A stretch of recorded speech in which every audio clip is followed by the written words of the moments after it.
Lidhja e tyre ka diçka romantike, por për momentin asgjë. Kjo në më shumë në rrjetet sociale se sa në lojën brenda tyre.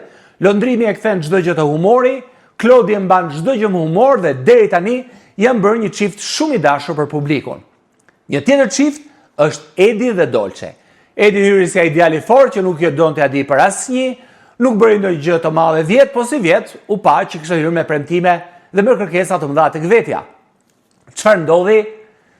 Luani Edi u kthye në një lepurush së bashku me Dolcen, një lepurush tjetër. Por çfarë ndodhi? Dolce doli, shkon në Grande Fratello, Edi nuk e di, u mërzit, ciao, ndodhi çfarë ndodhi, produksioni nuk i thot gjë dhe vazhdon që historia e tyre të mbaj të lidhur deri tani me ekranin dhe për të parë se si do shkojë, si do të jetë surpriza nëse Dolce do kthehet nga Grande Fratello apo jo, po besoj se do kthehet se Grande Fratello në Itali mbaron shumë shpejt, janë gati gjysmë finale.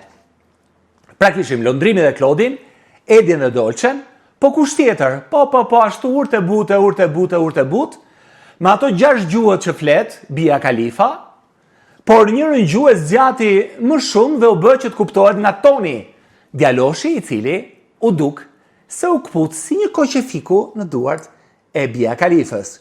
Kjo deri në prime-in e mbrëmshëm, sepse çfarë ndodhi aty? Toni mund të ketë një llogari në OnlyFans, por ka dhe një familje. Ka një familje që thanë, bo. Do jetë nuse e shtëpis Bia Khalifa, na bie që të kemi sa veta jemi në shtëpi, po mund t'jenë dhe fisima, mund t'jenë 100 vet, i bie 100 abonime për OnlyFans. Shumë. Atëhere, babai shkoj plum brenda shtëpisë Big Brother VIP Kosovës dhe i tha Tonit, djali mbar, OnlyFans është OnlyFans, por ne jemi ne, kështu që bëj çfarë të bësh, por aplikacionin mos na e sill në shtëpi se ta pres internetin unë. Po, mesazhi ishte i qartë. Kështu që na iku dhe ky çift. Londrimi dhe Klodi e pa, po vazhdojnë atë asgjë të re. Edi dhe Dolce janë pezull.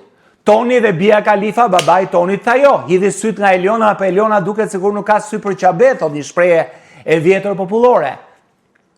Atëhere, thashë themi fundit që mund ta shpëtoj gjithë situatën romantike, çiftërore, brenda shtëpisë Big Brother VIP Kosova, është Lim Hoti, një personazh shumë i njohur i produksionit muzikor, i showbizit dhe bëri një lojë shumë pikante brenda tek ferma VIP.